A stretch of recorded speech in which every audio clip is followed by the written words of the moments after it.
दोस्तों आज हम लोग एक्टिव एंड पैसिव वॉइस को पढ़ेंगे। वैसे तो आपने बहुत सारी वीडियोस देखी होंगी एक्टिव एंड पैसिव वॉइस पर, लेकिन आज जो मैं आपको कॉन्सेप्ट्स पढ़ाऊंगा, फॉर्मूले पढ़ाऊंगा, ये मेरे खुद के हैं। ये आपको ना तो किसी बुक में मिलेंगे ना किसी वीडियो में मिलेंगे। और मेरा वादा है आपसे कि इस वीडियो के बाद आपको एक्टिव एंड पैसिव वॉइस बिल्कुल क्लियर हो जाएगा, कोई भी डाउट आपका नहीं रहेगा। सबसे पहले मैं आपको समझाता हूँ कि एक्टिव एंड पैसिव वॉइस में डिफरेंस क्या होता है। जैसे फॉर एग्जाम्पल एक सेंटेंस है आपकी स्क्रीन के ऊपर, रमेश ड्राइव्स अ कार। यहाँ पर सब्जेक्ट है रमेश और ऑब्जेक्ट है कार। ठीक है, अब जो सब्जेक्ट है ना वो एक्टिव है, सब्जेक्ट कोई काम कर रहा है। क्या काम कर रहा है सब्जेक्ट? गाड़ी चलाता है। ठीक है, लेकिन अगर यही सेंटेंस होता a car is driven by Ramesh, तो यहाँ पर जो सब्जेक्ट है कार वो कोई काम नहीं कर रही, सब्जेक्ट के ऊपर काम हो रहा है, सब्जेक्ट एक्टिव नहीं है, यहाँ पर पैसिव है। भाई कार कोई काम खुद थोड़ी कर सकती है, उसके ऊपर काम होगा। कौन काम कर रहा है कार के ऊपर? रमेश काम कर रहा है, रमेश कार को चला रहा है। तो यहाँ पर सब्जेक्ट आपका एक्टिव नहीं है, पैसिव है, इसलिए ये सेंटेंस हुआ पैसिव वॉइस। और जहाँ पर सब्जेक्ट आपका एक्टिव होगा, कोई काम कर रहा होगा, सब्जेक्ट के ऊपर फोकस होगा, वो सेंटेंस होगा आपका एक्टिव वॉइस। मैं आपको बहुत सारे एग्जांपल्स दूंगा तो आपके बात समझ में आएगी। हम लोग फॉर्मूले को देखेंगे अभी, तो आपके धीरे धीरे कॉन्सेप्ट्स क्लियर होते रहेंगे। एक एग्जाम्पल और देता हूँ आपको। जैसे फॉर एग्जाम्पल गाना गाया जा रहा है। अब देखो यहाँ पर गाना कोई काम नहीं कर रहा है, यहाँ पर सब्जेक्ट गाना है, लेकिन गाना कोई काम कर ही नहीं सकता, गाने के ऊपर कोई काम होगा। यहाँ पर आपका सब्जेक्ट एक्टिव हो ही नहीं सकता, और अगर सब्जेक्ट एक्टिव नहीं है तो वो पैसिव होगा। जैसे अखबार पढ़ा जाता है, अब अखबार खुद तो कुछ काम नहीं करेगा, एक्टिव नहीं है ना, वो पैसिव है, उसके ऊपर कोई काम होगा। तो अगर सब्जेक्ट एक्टिव है तो एक्टिव वॉइस, और अगर सब्जेक्ट पैसिव है तो पैसिव वॉइस। अगर आपके अभी समझ में नहीं आया तो घबराओ मत, हम लोग अभी बहुत ज़्यादा डिस्कस करेंगे इसको, एक एक बारीक बारीक बात बताऊंगा आपको। इंडिया में सबसे बड़ी दिक्कत यही है कि एक्टिव एंड पैसिव वॉइस को ना गलत तरह से पढ़ाया जाता है। आपसे एक सेंटेंस है Ramesh drives a car, Ramesh गाड़ी चलाता है, और इसको पैसिव में कर दो a car is driven by Ramesh. अगर कोई सेंटेंस एक्टिव बन सकता है तो उसको ज़बरदस्ती पैसिव में करने की ज़रूरत क्या है? सिंपली कहो Ramesh drives a car, Ramesh गाड़ी चलाता है। ज़बरदस्ती उसको पैसिव में करने की क्या ज़रूरत है? तो मैं आपको ये भी सिखाऊंगा कि पैसिव का इस्तेमाल आपको कैसे करना है और कहाँ पर करना है। देखो जैसे टेंसेज होते हैं ना, 12 तरह के टेंसेज होते हैं, present simple, present continuous, present perfect, past continuous. इस तरह से ना एक्टिव एंड पैसिव वॉइस के भी टेंसेज होते हैं। तो सबसे पहले हम लोग देखते हैं present simple tense passive voice में। प्रेजेंट सिंपल टेंस में वो सेंटेंसेज आते हैं जो काम डेली होता है, रेगुलर बेसिस के ऊपर होता है। इसका फॉर्मूला कुछ इस तरह का है। सबसे पहले आप लिखेंगे ऑब्जेक्ट, फिर आप लिखेंगे इज, एम या आर, उसके बाद वर्ब की थर्ड फॉर्म। अगर ऑब्जेक्ट है ही, शी, इट या नेम तो आप लिखेंगे इज, अगर ऑब्जेक्ट है आई तो आप लिखेंगे एम, और अगर ऑब्जेक्ट है यू, वी या दे तो फिर आप लिखेंगे आर। और सिंगुलर के साथ में इज आता है, प्लूरल के साथ में आर आता है। जैसे for example books are read, books आपका ऑब्जेक्ट है, आर आपका हेल्पिंग वर्ब है, और रेड हो गया वर्ब की थर्ड फॉर्म। स्पेलिंग सेम रहती है, प्रोनाउंसिएशन डिफरेंट होती है, इसको आप रेड प्रोनाउंस करेंगे। अच्छा एक बात और, पैसिव वॉइस में ना हमेशा हमेशा हमेशा वर्ब की थर्ड फॉर्म यूज़ होती है। हमेशा कोई सा भी टेंस आप बनाओ, वर्ब की थर्ड फॉर्म आपको लिखनी पड़ेगी उसमें। जैसे for example sweets are distributed, मिठाइयाँ बांटी जाती हैं। स्वीट्स ऑब्जेक्ट, ऑब्जेक्ट आपका प्लूरल है तो आपने लिखा आर, और फिर डिस्ट्रीब्यूटेड वर्ब की थर्ड फॉर्म यानी बांटना। अब अगर आपको कहना है कि दिवाली पर बांटी जाती हैं तो आप कह सकते हैं sweets are distributed on Diwali. आपको कहना है ईद पर बांटी जाती हैं, sweets are distributed on Eid. Birthday पे बांटी जाती हैं, sweets are distributed on birthday. ठीक है, इतना आसान है। एक सेंटेंस और लेते हैं हम लोग, नॉवल इज रिटन। नॉवल को लिखा जाता है, नॉवल सिंगुलर है, इज आएगा हेल्पिंग वर्ब, और रिटन राइट की third form. Novel is written, novel लिखा जाता है। अगर इसको नेगेटिव में करना है तो आप लिखेंगे novel is not written, sweets are not distributed, books are not read. अब हम लोग देखेंगे इंटेरोगेटिव सेंटेंसेस। इंटेरोगेटिव सेंटेंसेस होते हैं जब आप सवाल करते हैं, क्या स्टार्टिंग में आता है उन सेंटेंसेस में, क्या से सवाल शुरू होता है। तो इसमें आप क्या करेंगे, इज, एम और आर जो हेल्पिंग वर्ब है उसको स्टार्टिंग में लिखेंगे, उसके बाद ऑब्जेक्ट लिखेंगे, और लास्ट में आएगा वर्ब की थर्ड फॉर्म। जैसे for example books are read हमने बनाया था, किताबें पढ़ी जाती हैं। अगर आपको इसको इंटेरोगेटिव में करना है तो सिंपली आप हेल्पिंग वर्ब को पहले ले आएंगे, आर बुक्स रेड, क्या किताबें पढ़ी जाती हैं। इज केक ईटन, क्या केक खाया जाता है। इज आपका हेल्पिंग वर्ब है, इज हमने इसलिए लिखा है क्योंकि केक जो कि ऑब्जेक्ट है वो सिंगुलर है, और वर्ब की थर्ड फॉर्म ईटन। क्या केक खाया जाता है, इज केक ईटन। अगर आपको नेगेटिव करना है तो इसको लिख दो इस केक नॉट ईटन। ऑब्जेक्ट के बाद में नॉट आएगा, ध्यान रखना इस बात का, ठीक है। Are books not read, are not books read नहीं होगा, आर बुक्स नॉट रेड। अगर आपको नेगेटिव बनाना है तो नेगेटिव बनाओगे तो ऑब्जेक्ट के बाद में नॉट को लिखना। अब हम लोग देखते हैं WH फैमिली को। WH फैमिली होती है what, where, when, how, why, who, ये सब WH फैमिली होते हैं। तो WH फैमिली लिखेंगे आप और फिर आप लिखेंगे इज, एम या आर, उसके बाद में ऑब्जेक्ट और फिर लास्ट में वर्ब की थर्ड फॉर्म। जैसे for example how is kite flown, पतंग कैसे उड़ाई जाती है। अब यहाँ पर अक्सर बच्चे क्या मिस्टेक करते हैं, बच्चे लिखते हैं how kite is phloem, how लिखेंगे उसके बाद में ऑब्जेक्ट लिखेंगे और फिर हेल्पिंग वर्ब लगाएंगे इज और फिर लिखेंगे फ्लोन। ये गलत हो जाएगा। आपको पहले WH फैमिली लिखनी है, उसके बाद हेल्पिंग वर्ब लिखना है। हेल्पिंग वर्ब डिपेंड करेगा ऑब्जेक्ट के ऊपर और फिर वर्ब की third form. How is kite flown, पतंग कैसे उड़ाई जाती है। Where is cycle ridden, cycle कहाँ पर चलाई जाती है। वेयर लिखा आपने, कहाँ के लिए आता है वेयर, उसके बाद हेल्पिंग वर्ब इज इसलिए लिखा क्योंकि ऑब्जेक्ट सिंगुलर है यानी साइकिल, और लास्ट में वर्ब की थर्ड फॉर्म रिडन। साइकिल कहाँ पर चलाई जाती है, वेयर इज साइकिल रिडन। अच्छा एक बात और, अगर टू व्हीलर होता है ना तो वहाँ पर आता है राइड, राइड की थर्ड फॉर्म रिडन है। और अगर चार पहियों की बात होगी, फोर व्हीलर्स की होगी, तो वहाँ पर आप ड्राइव का यूज़ करेंगे। आप कार के लिए राइड यूज़ नहीं कर सकते, कार के लिए ड्राइव यूज़ होगा और बाइक के लिए या फिर साइकिल के लिए जो दो पहियों की होती है वहाँ पे राइड यूज़ करते हैं, ठीक है। चलिए अब हम लोग देखते हैं प्रेजेंट कॉन्टीन्यूअस टेंस को। प्रेजेंट कॉन्टीन्यूअस टेंस में आप वो सेंटेंसेस बनाएंगे जो काम कॉन्टीन्यूअसली हो रहा होता है।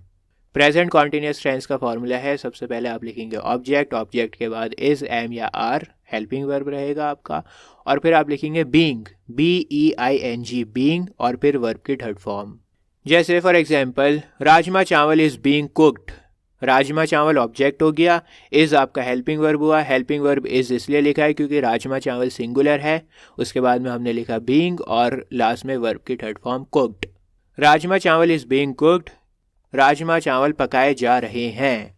अगर आपको कहना है कि मेरे द्वारा पकाए जा रहे हैं तो आप लिखेंगे राजमा चावल इज बीइंग कुक्ड बाय मी। सुनीता के द्वारा पकाए जा रहे हैं, राजमा चावल is being cooked bye Sunita. Home is being cleaned, घर को साफ किया जा रहा है। होम ऑब्जेक्ट, इज आपका हेल्पिंग वर्ब, बीइंग आया, फिर लास्ट में वर्ब की third form cleaned. Home is being cleaned, घर को साफ किया जा रहा है। अगर आपको इस सेंटेंस को नेगेटिव बनाना है तो आप कहेंगे home is not being cleaned, घर को साफ नहीं किया जा रहा। Languages are being taught here, languages object है, प्लूरल हो गया तो आर लिखा आपने, उसके बाद बीइंग और फिर वर्ब की थर्ड फॉर्म टॉट। टीच की थर्ड फॉर्म हो गई टॉट। अब हम लोग देखते हैं इसका इंटेरोगेटिव। इंटेरोगेटिव में मैंने आपको बताया था कि हेल्पिंग वर्ब पहले ले आओ, इज, एम, आर से स्टार्टिंग कर दो, उसके बाद ऑब्जेक्ट लिखो, फिर बीइंग और फिर लास्ट में वर्ब की थर्ड फॉर्म। जैसे for example is movie being watched today, क्या आज मूवी देखी जा रही है।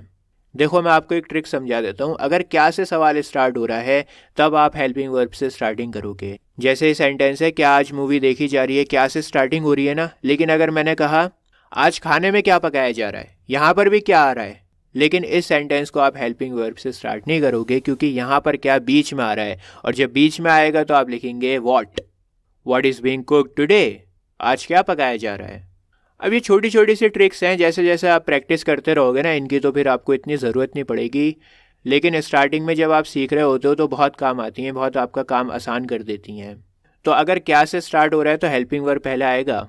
जैसे एम आई बीइंग फूल्ड, क्या मुझे पागल बनाया जा रहा है। अगर आपको इसी सेंटेंस को नेगेटिव करना है तो आप कैसे लिखोगे, am I not being fooled, क्या मुझे पागल नहीं बनाया जा रहा। याद रहे कि अगर नेगेटिव करोगे इंटेरोगेटिव में तो ऑब्जेक्ट के बाद आप नॉट लिखोगे। Am not I being fooled मत करना, ऐसे लिखना am I not being fooled. Is movie not being watched today, क्या मूवी आज नहीं देखी जा रही। नॉट आप लिखोगे ऑब्जेक्ट के बाद में, ठीक है। एक सेंटेंस और है, इज बुक बीइंग रिटन, क्या किताब लिखी जा रही है। अब अगर आपको कहना है कि उसके द्वारा तो आप कह सकते हैं is book being written by her, उनके द्वारा is book being written by them, Dhoni के द्वारा is book being written by Dhoni. अब हम लोग देखते हैं WH फैमिली को। WH फैमिली आपने लिखा, उसके बाद इज, एम या आर में से कोई एक हेल्पिंग वर्ब जो कि डिपेंड करेगा ऑब्जेक्ट के ऊपर, ऑब्जेक्ट आएगा, उसके बाद बीइंग, उसके बाद वर्ब की थर्ड फॉर्म। जैसे for example why is cricket being played. अब सबसे ज़्यादा यहाँ पर बच्चे मिस्टेक करते हैं, वो क्रिकेट को पहले ले आएंगे, ऐसे लिखेंगे why cricket is being played. तो आपको ध्यान रखना है WH फैमिली के बाद में आपका हेल्पिंग वर्ब आएगा, उसके बाद में आएगा ऑब्जेक्ट। क्रिकेट क्यों खेला जा रहा है, कॉन्टिन्यूस टेंस है ना, लगातार कोई काम हो रहा है। और अगर आपको नेगेटिव लिखना है तो आप लिखेंगे why is cricket not being played. जैसा कि मैंने आपको बताया, अगर नॉट लिखोगे तो ऑब्जेक्ट के बाद में लिखोगे। चलिए अब हम लोग देखते हैं प्रेजेंट परफेक्ट टेंस को। प्रेजेंट परफेक्ट में वो सेंटेंसेस आते हैं जहाँ पर प्रेजेंट में कोई काम ख़त्म हो चुका होता है, पूरा हो चुका होता है। इसका फॉर्मूला कुछ इस तरह का है। सबसे पहले आप लिखेंगे ऑब्जेक्ट, ऑब्जेक्ट के बाद हैज़ या हैव में से कोई एक, उसके बाद आएगा बीन, BEEN बीन। याद रखना कॉन्टिन्यूस में जो हमने बीइंग देखा था वो BEING था, यहाँ पर आप जो बीन लगाएंगे वो BEEN बीन होगा। और आखिर में आएगी वर्ब की थर्ड फॉर्म। अच्छा, अगर सिंगुलर है ऑब्जेक्ट तो आएगा हैज़, और अगर प्लूरल है तो आएगा हैव। अगर ही, शी, इट या नेम में से कोई एक है तो हैज़ लिखेंगे। अगर आई, यू, वी, दे में से कोई एक है ऑब्जेक्ट तो आप लिखेंगे हैव। चलिए अब हम लोग कुछ सेंटेंसेस को देखते हैं। फूड हैज़ बीन कुक्ड, खाना पक चुका है। कोई काम है, खाना है, वो पक चुका है, पूरा हो चुका है प्रेजेंट में, तो आपने कहा फूड हैज़ बीन कुक्ड, खाना पक चुका है। अगर इसको नेगेटिव में करोगे कि खाना नहीं पका अभी, तो आप कहेंगे food has not been cooked. Not आप यहाँ पे लिखोगे हैज़ और बीन के बीच में। जैसे clothes have been washed, clothes यहाँ पर प्लूरल है तो आपने हेल्पिंग वर्ब लिखा हैव, उसके बाद बीन और वॉश्ड। तो कपड़े धुल चुके हैं, अगर इसी को नेगेटिव करोगे तो आप लिखोगे clothes have not been washed, कपड़े नहीं धुले। तो नॉट आएगा हैव और बीन के बीच में। आगे बढ़ते हैं और अब हम लोग देखते हैं इंटेरोगेटिव सेंटेंसेस को। इंटेरोगेटिव में आप हैज़ और हैव को पहले ले आएंगे, जैसे कि मैंने बताया। हेल्पिंग वर्ब है, उसके बाद में ऑब्जेक्ट है, फिर बीन है और आखिर में वर्ब की थर्ड फॉर्म। जैसे एक सेंटेंस है हैज़ फिश बीन परचेज्ड, क्या मछली खरीदी जा चुकी है। अब देखो ये सेंटेंस बड़ा इंटरेस्टिंग है। फ़िश की जो सिंगुलर और प्लूरल फॉर्म होती है वो फ़िश ही होती है। एक वर्ड होता है फ़िशेस, फ़िशेस प्लूरल फॉर्म नहीं होती। फ़िशेस का मतलब होता है स्पीशीज़। अगर आपको एक मछली कहना है तो भी आप फ़िश कहेंगे, अगर आपको बहुत सारी मछलियाँ कहनी है तो भी आप फ़िश ही कहेंगे। फ़िशेस एक अलग वर्ड हो गया, स्पीशीज़ के लिए यूज़ होता है वो। तो अब आप कहेंगे कि सर हम कैसे पहचानें कि सिंगुलर है या प्लूरल है। तो सिंगुलर है या प्लूरल है ये डिपेंड करेगा हेल्पिंग वर्ब के ऊपर। जैसा आपने कहा हैव फिश बीन परचेज्ड, तो यहाँ पर हमें पता लग रहा है कि मछलियों की बात हो रही है, एक से ज़्यादा मछलियाँ हैं, क्योंकि हेल्पिंग वर्ब आपने कौन सा लगाया, प्लूरल लगाया। बात आ रही है समझ में। हम लोग टॉपिक से बाहर जा रहे हैं, किसी और दिन आपको अच्छे से समझाऊंगा। खैर, नेक्स्ट सेंटेंस आपकी स्क्रीन के ऊपर, has the work been completed, क्या काम ख़त्म हो चुका है। अगर आपको नेगेटिव बनाना है इस सेंटेंस को तो आप कहेंगे has the work not been completed. Been से पहले लिखोगे नॉट को। जैसे हमने सेंटेंस बनाया था ना हैज़ फिश बीन परचेज्ड, तो अगर इसको नेगेटिव करोगे तो बीन से पहले नॉट को लगा दो, has fish not been purchased. अब हम लोग देखते हैं WH फैमिली को। WH फैमिली लिखोगे, उसके बाद हैज़ या हैव में से कोई एक। हैज़ और हैव डिपेंड करेगा ऑब्जेक्ट के ऊपर। ऑब्जेक्ट के बाद आपका बीन, बीन के बाद आखिर में वर्ब की थर्ड फॉर्म। जैसे for example how have tigers been hunted, tigers का कैसे शिकार किया गया। कैसे के लिए WH फैमिली में हाउ यूज़ करोगे आप, उसके बाद हैव यूज़ करोगे। हैव आपने इसलिए लिखा है क्योंकि ऑब्जेक्ट आपका प्लूरल है, टाइगर्स हैं। उसके बाद बीन लिखा और आखिर में वर्ब की थर्ड फॉर्म हंटेड। अच्छा, जिस तरह से टेंस में प्रेजेंट परफेक्ट कॉन्टीन्यूस होता है वैसा पैसिव वॉइस में नहीं होता। पैसिव वॉइस में कोई भी प्रेजेंट परफेक्ट कॉन्टीन्यूस टेंस नहीं होता। तो अब हम लोग शिफ्ट करेंगे पास्ट सिंपल के ऊपर। पास्ट सिंपल में वो सेंटेंसेस आते हैं जो काम पास्ट में होता है। तो इसका फॉर्मूला कुछ इस तरह का है, ऑब्जेक्ट लिखोगे, फिर वॉज या वर्ब में से कोई एक और वर्ब की थर्ड फॉर्म। वॉज आएगा ही, शी, इट, नेम, आई या फिर सिंगुलर के साथ, और वर आएगा यू, वी, दे या फिर प्लूरल के साथ। मैं आपको हाथ के हाथ ना इंटेरोगेटिव भी करा रहा हूँ। वॉज वर्ब लिखोगे, स्टार्टिंग में हेल्पिंग वर्ब पहले आ जाएगा अगर इंटेरोगेटिव बनाओगे, उसके बाद में ऑब्जेक्ट और फिर लास्ट में वर्ब की थर्ड फॉर्म। जैसे for example English was spoken, English बोली गई थी। अगर आपको इसी सेंटेंस को इंटेरोगेटिव करना है तो आप लिखोगे वॉज इंग्लिश स्पोकन, क्या इंग्लिश बोली गई थी। इतना आसान तरह से आप मुझे बताओ किसी ने पढ़ाया हो आपको, तो आपको किसी बुक में नहीं मिलेगा, किसी वीडियो में नहीं मिलेगा। इसके बाद में बहुत सारी वीडियोस बनेंगी जो इसी तरह से पढ़ाएंगे, लेकिन अभी तक इतना आसान करके किसी ने नहीं पढ़ाया होगा आपको। ही वॉज नॉट पनिश्ड, उसको पनिशमेंट नहीं दी गई थी। वॉज ही नॉट पनिश्ड, क्या उसको पनिशमेंट नहीं दी गई थी। मैं फॉर्मूला समझा देता हूँ। ही आपका ऑब्जेक्ट है, ही के ऊपर कोई काम हो रहा है, एक्टिव नहीं है, वो पैसिव है। उसके बाद आपने वॉज लिखा, वॉज इसलिए लिखा क्योंकि ही है आपका ऑब्जेक्ट, और फिर वर्ब की थर्ड फॉर्म पनिश्ड। आपने इस सेंटेंस को करा इंटेरोगेटिव, इंटेरोगेटिव में आपने वॉज से स्टार्टिंग करी जो कि हेल्पिंग वर्ब है, तो क्या आ गया स्टार्टिंग में, वॉज लिखा, उसके बाद में ऑब्जेक्ट ही, और फिर नेगेटिव है तो नॉट लिखा। अगर नेगेटिव नहीं बनाना तो नॉट मत लिखो। उसके बाद वर्ब की third form punished, was he not punished, क्या उसे पनिशमेंट नहीं दी गई थी, वॉज ही पनिश्ड, क्या उसे पनिशमेंट दी गई थी। वर सॉन्ग संग, क्या गाने गाए गए थे। सॉन्ग्स ऑब्जेक्ट है, प्लूरल है, तो आपने वर से स्टार्टिंग करा क्योंकि सेंटेंस भी आपका इंटेरोगेटिव है, क्या से स्टार्ट हो रहा है, तो वर लिखा आपने, उसके बाद सॉन्ग्स और फिर लास्ट में संग। वर सॉन्ग संग, क्या गाने गाए गए थे। अब WH फैमिली देख लो, आपको पता लगी क्या होगा अब तक। WH फैमिली लिखा, उसके बाद में वॉज वर हेल्पिंग वर्ब लिखोगे, उसके बाद में ऑब्जेक्ट और आखिर में वर्ब की थर्ड फॉर्म। जैसे for example where was she molested, उसको कहाँ पर छेड़ा गया था। वेयर आ गया आपका WH फैमिली, उसके बाद में वॉज लिखा, वॉज इसलिए लिखा क्योंकि थर्ड पर्सन है, शी है ऑब्जेक्ट, और आखिर में आपने मोलेस्टेड लिखा, वर्ब की थर्ड फॉर्म। मोलेस्टेड मतलब छेड़ना, तो उसको कहाँ पर छेड़ा गया था, वेयर वॉज शी मोलेस्टेड। और अगर आपको इसको नेगेटिव बनाना है तो आप लिखेंगे where was she not molested, object के बाद में नॉट लिख दो, उसको कहाँ पर छेड़ा नहीं गया था। जितने भी सेंटेंसेस बनाओगे आप ऑब्जेक्ट के बाद में सिंपली नॉट को लिख देना। अब हम लोग देखते हैं पास्ट कॉन्टिन्यूस टेंस को। पास्ट कॉन्टिन्यूस टेंस मतलब पास्ट में कोई काम है जो हो रहा था, कॉन्टिन्यूसली हो रहा था। इसका फॉर्मूला है ऑब्जेक्ट लिखोगे, उसके बाद में वॉज या वर्ब में से कोई एक, और फिर बीइंग आएगा, BEING बीइंग। इसमें बच्चे बड़े कंफ्यूज होते हैं। अगर कॉन्टिन्यूस टेंस है तो BEING बीइंग आएगा, अगर परफेक्ट है तो BEEN बीन आएगा, और फिर आखिर में वर्ब की थर्ड फॉर्म। जैसे for example cold drink was being served, cold drink serve की जा रही थी। कोल्ड ड्रिंक आपका सिंगुलर ऑब्जेक्ट है तो वॉज लिखा, उसके बाद में बीइंग और फिर आखिर में वर्ब की third form serve. Cold drink was being served, cold drink serve की जा रही थी। फिश वर बीइंग कॉक्ड, मछलियों को पकड़ा जा रहा था। अब मछलियाँ क्यों कहा मैंने यहाँ पे, क्योंकि आपका जो हेल्पिंग वर्ब है वो है वर। वर आता है प्लूरल के साथ। मैंने आपको बताया कि सिंगुलर और प्लूरल दोनों में फ़िश ही यूज़ होता है, चाहे एक मछली हो तो भी फ़िश, और अगर बहुत सारी मछलियाँ हो तो भी फ़िश। तो हेल्पिंग वर्ब से हमें पता लग गया कि मछलियों की बात हो रही है यहाँ पे। फिश वर बीइंग कॉक्ड, मछलियाँ पकड़ी जा रही थीं। फिश ऑब्जेक्ट, उसके बाद में हेल्पिंग वर्ब आ गया वर, उसके बाद में बीइंग, और आखिर में वर्ब की थर्ड फॉर्म, कैच की थर्ड फॉर्म हो गई कॉक्ड। अगर आपको नेगेटिव सेंटेंसेस बनाने हैं तो आप क्या करोगे, fish were not being cooked, being से पहले नॉट को लिख दोगे। अब हम लोग देखते हैं पास्ट कॉन्टिन्यूस का इंटेरोगेटिव सेंटेंसेस। वॉज वर आप स्टार्टिंग में ले आओगे क्योंकि हेल्पिंग वर्ब है, उसके बाद में ऑब्जेक्ट, ऑब्जेक्ट के बाद में बीइंग, BEING बीइंग, और आखिर में आएगी वर्ब की थर्ड फॉर्म। और मैं आपको WH फैमिली भी हाथ के हाथ ही पढ़ा रहा हूँ, ज़्यादा टाइम नहीं लगेगा। WH फैमिली लिखोगे, WH फैमिली के बाद में वॉज या वर्ब में से कोई एक, वॉज वर्ब डिपेंड करेगा ऑब्जेक्ट के ऊपर, ऑब्जेक्ट के बाद में आएगा बीइंग, और आखिर में आएगी वर्ब की थर्ड फॉर्म। जैसे for example was the letter being written, क्या लेटर लिखा जा रहा था। वॉज हेल्पिंग वर्ब है, हेल्पिंग वर्ब वॉज इसलिए लिखा है क्योंकि ऑब्जेक्ट है आपका लेटर, सिंगुलर है। उसके बाद में बीइंग लिखा, बीइंग के बाद में वर्ब की थर्ड फॉर्म लिख दी, राइट की थर्ड फॉर्म हो गई रिटन। अगर इसी को आपको WH फैमिली में लिखना है तो आप कह सकते हैं कि लेटर क्यों लिखा जा रहा था, तो आप कहेंगे why was the letter being written.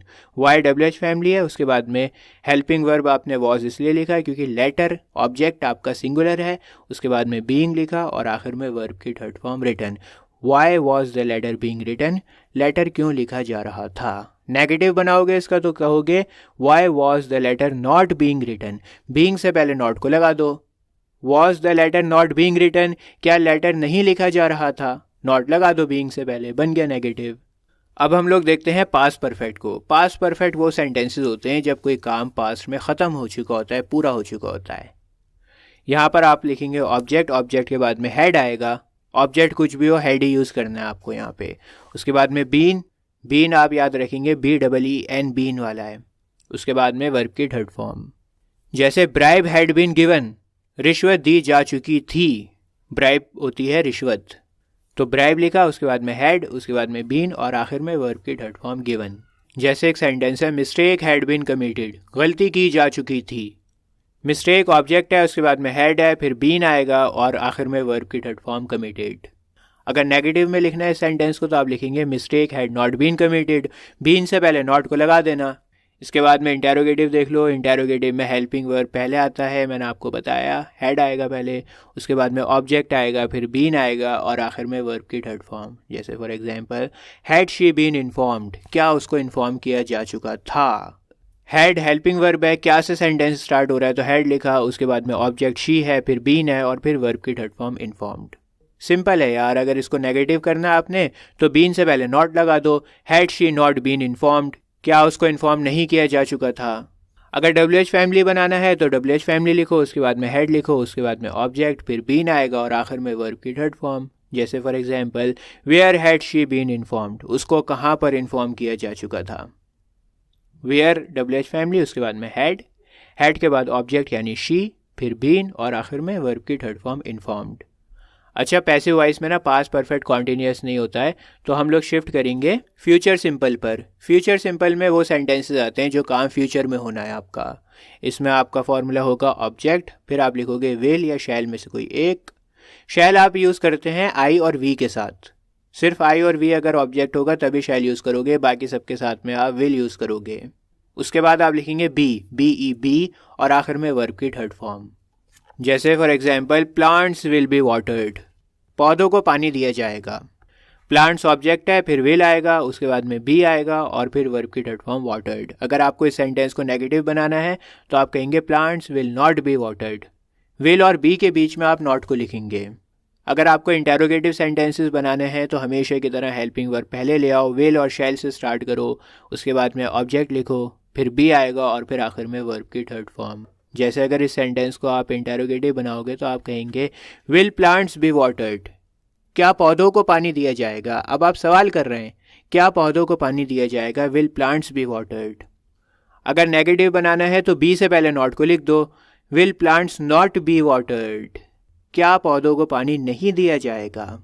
अगर WH फैमिली बनाना है तो WH फैमिली लिखो, फिर विल या शैल में से कोई एक, उसके बाद में ऑब्जेक्ट, फिर बी आएगा और फिर वर्ब की थर्ड फॉर्म। जैसे where will plants be watered, पौधों को कहाँ पर पानी दिया जाएगा। वेयर लिखा आपने WH फैमिली, उसके बाद में विल, उसके बाद में ऑब्जेक्ट है प्लांट्स, फिर आएगा बी और वर्ब की थर्ड फॉर्म वाटर्ड। अगर नेगेटिव बनाओगे तो आप कहोगे where will plants not be watered, be से पहले नॉट को लिख दो, नेगेटिव बन गया, पौधों को पानी कहाँ नहीं दिया जाएगा। चलिए अब हम लोग देखते हैं फ्यूचर परफेक्ट को। फ्यूचर परफेक्ट में वो सेंटेंसेस आते हैं जब कोई काम फ्यूचर में पूरा हो जाएगा। जैसे अगर आपने कहा कि मैं इंग्लिश सीख चुका हूँगा, अब ये काम है जो कब पूरा होगा, फ्यूचर में कभी पूरा होगा। तो इस तरह के सेंटेंसेस फ्यूचर परफेक्ट में आते हैं जब कोई काम फ्यूचर में पूरा होगा। इसका फॉर्मूला कुछ इस तरह का है। सबसे पहले आप लिखेंगे ऑब्जेक्ट, ऑब्जेक्ट के बाद में विल या शैल में से कोई एक। शैल आप आई या वी के साथ में ही यूज़ करेंगे, बाकी सबके साथ में विल आएगा। फिर आएगा हैव बीन के बाद आखिर में आएगी वर्ब की थर्ड फॉर्म। जैसे for example, the offer will have been accepted, offer accept किया जा चुका होगा। ऑफर ऑब्जेक्ट हो गया, फिर विल लिखा आपने, फिर हैव बीन और आखिर में वर्ब की थर्ड फॉर्म एक्सेप्टेड। अगर आपको नेगेटिव सेंटेंस बनाना है इसका तो आप क्या करोगे, हेल्पिंग वर्ब और हैव बीन के बीच में आप नॉट लिखोगे। The offer will not have been accepted, have से पहले आएगा नॉट। ठीक है। अगर आपको इंटेरोगेटिव सेंटेंसेस बनाने हैं तो आप कहेंगे विल या शैल में से कोई एक लिखेंगे, उसके बाद में ऑब्जेक्ट, ऑब्जेक्ट के बाद में हैव बीन आएगा और आखिर में वर्ब की थर्ड फॉर्म। जैसे for example, will the work have been completed, क्या काम ख़त्म किया जा चुका होगा। विल आपने लिखा, विल इसलिए लिखा क्योंकि ऑब्जेक्ट आपका वर्क है। उसके बाद में हैव बीन लिखा, हैव बीन के बाद आखिर में वर्ब की थर्ड फॉर्म कंप्लीटेड।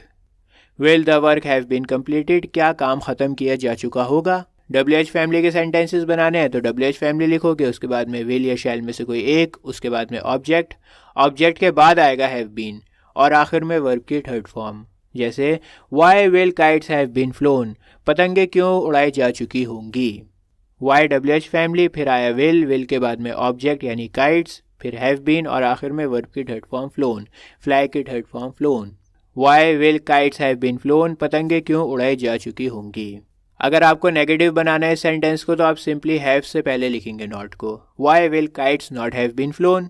चलो अब टेंसेस तो आपके कंप्लीट हो गए पैसिव वॉइस के। अब हम लोग मॉडल्स को देख लेते हैं एक बार। मॉडल्स को अगर आप नहीं जानते हो तो मैंने वीडियो बना रखी है, बेहतरीन वीडियो है मॉडल्स की इंग्लिश फॉर ऑल के ऊपर, आप देख सकते हो, मज़ा आ जाएगा आपको, सारे कॉन्सेप्ट्स आपके क्लियर हो जाएंगे मॉडल्स के। मॉडल क्या होता है? मॉडल होता है हेल्पिंग वर्ब।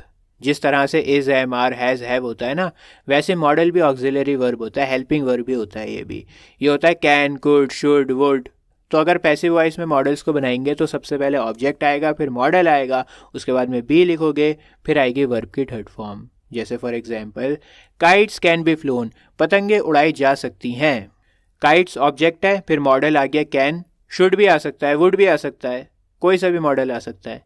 उसके बाद में बी लिखोगे, फिर वर्ब की third form phloem. Kites can be flown, पतंगे उड़ाई जा सकती हैं। अगर इसको नेगेटिव बनाना है तो आप कहोगे kites can not be phloem. अगर इस सेंटेंस को इंटेरोगेटिव बनाना है तो आप कहेंगे कैन काइट्स बी फ्लोन, क्या पतंगे उड़ाई जा सकती हैं। कैन मैंने आपको बताया ना हेल्पिंग वर्ब है, तो स्टार्टिंग में आ गया वो। मॉडल लिखोगे, उसके बाद में ऑब्जेक्ट लिखोगे, ऑब्जेक्ट के बाद में बी, और फिर आखिर में वर्ब की थर्ड फॉर्म। इस तरह से इंटेरोगेटिव बन गया आपका। अगर WH फैमिली में सेंटेंस को बनाना है तो आप लिख सकते हो why can kites be flown, पतंगे क्यों उड़ाई जा सकती हैं। वाई लिखा WH फैमिली का, उसके बाद में मॉडल लिखा कैन, फिर काइट्स लिखा जो कि ऑब्जेक्ट है, उसके बाद में बी, और आखिर में फ्लोन वर्ब की third form. Why can kites be flown, पतंगे क्यों उड़ाई जा सकती हैं। यू शुड बी पनिश्ड, तुम्हें पनिशमेंट देनी चाहिए। नेगेटिव अगर बनाना है तो बी से पहले नॉट को लगा देना। You should not be punished, तुम्हें पनिशमेंट नहीं देनी चाहिए। शुड यू बी पनिश्ड, क्या तुम्हें पनिशमेंट देनी चाहिए। शुड स्टार्टिंग में आ गया तो इंटेरोगेटिव हो गया। Why should you B punished, तुम्हें पनिशमेंट क्यों देनी चाहिए। अब हम लोग कुछ क्वेश्चंस को प्रैक्टिस करेंगे। The chef cook the meal, ये सेंटेंस एक्टिव है और इसको आपको पैसिव में करना है ट्रांसफॉर्म। देखिए सबसे पहले ना आपको टेंस पहचानना पड़ेगा। ये है पास्ट सिंपल टेंस। अगर आपको टेंसेस में थोड़ी सी भी दिक्कत है तो मैंने वीडियोस बना रखी हैं टेंसेस की, और बेहतरीन वीडियोस हैं, कोई भी डाउट नहीं रहेगा आपको। तो टेंसेस सीखना बहुत ज़रूरी है, तभी आप एक्टिव टू पैसिव और पैसिव टू एक्टिव कर पाओगे। यहाँ पर पास्ट टेंस है, पास्ट सिंपल टेंस है, और मैंने आपको बताया था जब आप पैसिव का पास्ट सिंपल टेंस बनाएंगे तो पहले ऑब्जेक्ट आएगा, फिर आएगा हेल्पिंग वर्ब, या तो वॉज आएगा या वर आएगा, डिपेंड करता है ऑब्जेक्ट के ऊपर, और उसके बाद वर्ब की थर्ड फॉर्म। तो the meal was cooked by the chef, इसका सही आंसर होगा ऑप्शन ए। नेक्स्ट क्वेश्चन है the dog bit the mailman. ये सेंटेंस भी एक्टिव है और आपको इसको पैसिव में करना है। जो एक्टिव का ऑब्जेक्ट है वो सब्जेक्ट बन जाएगा पैसिव में। सबसे पहले आप पहचानिए कि टेंस कौन सा है। टेंस दोबारा से पास्ट सिंपल का है, तो the mailman was bit by the dog, इसका भी ऑप्शन ए सही आंसर होगा। नेक्स्ट क्वेश्चन है the book was written by the author. ये पैसिव वॉइस है और इसको आपको एक्टिव में करना है। टेंस आप पहचानिए, पास्ट सिंपल टेंस ही है ये भी, तो इसका आंसर होगा option B, the author wrote the book. Next है the garden was tainted by the gardener. Passive voice है, इसको एक्टिव में करना है। दोबारा से पास्ट सिंपल ही है ये भी। द गार्डनर आएगा सबसे पहले, जो ऑब्जेक्ट है वो सब्जेक्ट बनेगा। इसके बाद अगर आप टेंसेस जानते हैं अच्छे से तो पास्ट सिंपल टेंस में वर्ब की सेकंड फॉर्म आती है, तो the gardener tended the garden, option A सही होगा इसका। नेक्स्ट क्वेश्चन है the thief stole the jewellery. इसको भी एक्टिव टू पैसिव करना है, एक्टिव सेंटेंस है, पास्ट सिंपल ही है ये भी। तो पैसिव करोगे, मैंने बताया वॉज या वर आता है पैसिव में। The jewellery was stolen by the thief, option A होगा इसका सही आंसर। नेक्स्ट क्वेश्चन है Ramu was cleaning the floor. ये सेंटेंस पास्ट कॉन्टीन्यूअस का है, तो आप पास्ट कॉन्टीन्यूअस में ही इसको ट्रांसफॉर्म करेंगे पैसिव में। मैंने आपको बताया था कि पास्ट कॉन्टीन्यूअस में बीइंग आता है, और यहाँ पर फ्लोर ऑब्जेक्ट है, तो ऑब्जेक्ट को सब्जेक्ट करो सबसे पहले। द फ्लोर से स्टार्टिंग होगी, और the floor was being cleaned by Ramu, option B सही आंसर होगा। You must send a reply. मैंने आपको मॉडल समझाया था ना अभी, तो मस्ट यहाँ पर मॉडल है, और मैंने आपको बताया था मॉडल के साथ में बी आता है। अ रिप्लाई ऑब्जेक्ट है, अ रिप्लाई से स्टार्टिंग होगी। A reply must be send by you, option C सही आंसर होगा। Does he like the bedsheet. Interrogative sentence है और टेंस है इसका प्रेजेंट सिंपल का। प्रेजेंट सिंपल में ही आपको इसको ट्रांसफॉर्म करना पड़ेगा वॉइस में, और मैंने आपको बताया था अगर इंटेरोगेटिव होगा तो हेल्पिंग वर्ब पहले आएगा, और प्रेजेंट सिंपल में पैसिव वॉइस में हेल्पिंग वर्ब है इज, एम या आर, तो इज से स्टार्टिंग होगी इसकी। Is the bedsheet like by him, option D सही आंसर होगा। He offered me a job. Past simple tense से दोबारा से पास्ट सिंपल में ही इसको ट्रांसफॉर्म करो। पास्ट सिंपल पैसिव वॉइस में वॉज या वर आता है। अब देखो यहाँ पर जो ऑब्जेक्ट है ना वो मी है। मी के ऊपर कुछ काम हो रहा है और सब्जेक्ट है ही। सब्जेक्ट कोई काम कर रहा है, किस पर कर रहा है, मी पर कर रहा है। मी पैसिव है यहाँ पर और ही एक्टिव है, तो मी को कर दो सब्जेक्ट। मी को सब्जेक्ट करोगे तो आई होगा। I was offered a job by him, option B सही आंसर होगा। He teaches us English. वह हमें इंग्लिश सिखाते हैं। अब यहाँ पर ऑब्जेक्ट पहचानो। सबसे पहले ऑब्जेक्ट है अस, हमारे ऊपर कोई काम हो रहा है, हम लोग पैसिव हैं, और काम कौन कर रहा है? ही कर रहा है, ही एक्टिव है। तो अस को आपको अगर सब्जेक्ट करना है तो वी होगा। We are taught English by him. Next question है God will bless you. Future simple का टेंस है, और फ्यूचर सिंपल में मैंने आपको बताया था कि बी आएगा। ऑब्जेक्ट पहचानो। ऑब्जेक्ट है यू, यू के ऊपर कुछ काम हो रहा है, पैसिव है, और एक्टिव है गॉड, गॉड सब्जेक्ट है।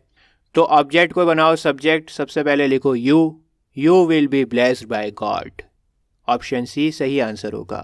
आई वॉज प्लेइंग क्रिकेट, मैं क्रिकेट खेल रहा था। टेंस पहचानो भाई। टेंस है पास्ट कॉन्टिन्यूस, पास्ट कॉन्टिन्यूस में बीइंग आता है वॉज वर्ब के साथ। क्रिकेट यहाँ पर ऑब्जेक्ट है, क्रिकेट को सब्जेक्ट करो, क्रिकेट से स्टार्टिंग होगी। Cricket was being played by me. Option B सही आंसर।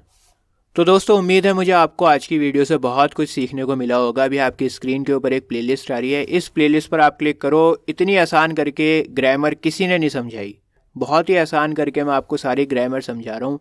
वीडियो पर क्लिक करो, जो भी टॉपिक में दिक्कत आ रही है वीडियो देखो, फ़ायदा उठाओ। सारी वीडियोस फ्री ऑफ कॉस्ट हैं, बिल्कुल बच्चों की तरह से मैं पढ़ाता हूँ आपको। मिलता हूँ आपसे किसी और वीडियो में। जय हिंद।